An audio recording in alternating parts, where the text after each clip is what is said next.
ٹھیک اور یہ بہت اچھا پاکستان کے لیے انشاءاللہ ڈیلیور کریں گے. ٹھیک ہے. اچھی ٹیم ہے اکانومی ٹیم، چونکہ 3 دفعہ پہلے اقتدار میں رہ چکے ہیں نون لیگ والے. لیکن یہاں میرا جو ایک سوال ہے وہ یہ ہے کہ ہم 70 سالوں میں ہم نے اب تک کوئی پولیٹیکل اکانومسٹ کو یوٹیلائز نہیں کیا. ہم نے کوئی نیشنل پالیسی اکانومی کو لے کر نہیں بنائی. یہی وجہ ہے کہ جب بھی کوئی نئی قیادت آتی ہے تو وہ سرے سے ایک فائل کھول کے بیٹھ جاتی ہے اور سرے سے اس کو وزٹ کرنے پڑتے ہیں اور ملکوں کے پاس جا کے ریلیف اور قرضے لینے پڑتے ہیں. بالکل شاہ جی، آپ نے صحیح پوائنٹ آؤٹ کیا. دیکھیں پاکستان میں اگر آپ 70s کے بعد کی پالیسی دیکھیں تو اس میں ہم نے کوئی فنڈامنٹل ریفارمز نہیں کیا ہماری اکانومی کے اندر. ہم جو ہے پہلے 60s میں جو پالیسی چلا رہے تھے کہ گرو اپنا کرو، کنزیوم کرو اپنا اور پھر ایکسپورٹ کرو سرپلس کو. 70s کے بعد جب ہم نے انڈسٹریز کو نیشنلائز کیا تو آپ کا ایک پرائیویٹ سیکٹر تو وہیں پر ڈھیر ہو گیا. اس کے بعد پھر آپ نے جو ایکسپورٹس کے اوپر رکھا وہی ٹریڈیشنل پالیسی رکھی کہ ہم اپنے پاس جو گرو کریں گے وہ ایکسپورٹ کریں گے.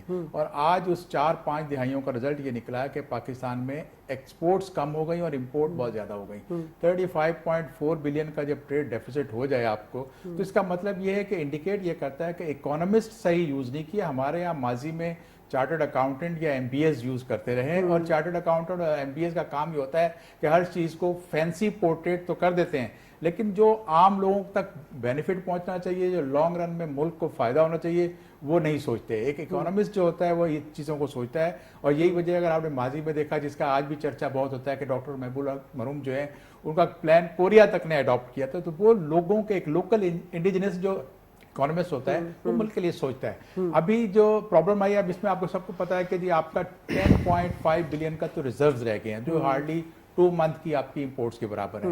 اور پھر آپ کا کرنٹ اکاؤنٹ خسارہ جو ہے وہ ٹھیک ٹھاک بڑھ گیا ہے. اب اتنا بڑھتا جا رہا ہے پریشر آپ کے اس پہ آ رہا ہے. پچھلی حکومت نے جو کام کیا لیکن ایکسٹرنل سیکٹر کے اوپر جو بہتری لانی چاہیے تھی وہ نہیں کر سکے اور اس کی وجہ وہ یہ ہے کہ وہ فنڈامنٹل ریفارمز نہیں کیے گئے، شارٹ کٹس کیے گئے. ہمارے یہاں ایک ٹرینڈ بنتا ہے پاکستان میں جو بیوروکریسی کام کرتی ہے پرانے اسٹائل سے، وہ یہی ہے کہ فائر فائٹنگ جو ابھی ایشو ہے اس کو ابھی فوری تو حل کر لو بعد میں دیکھا جائے گا.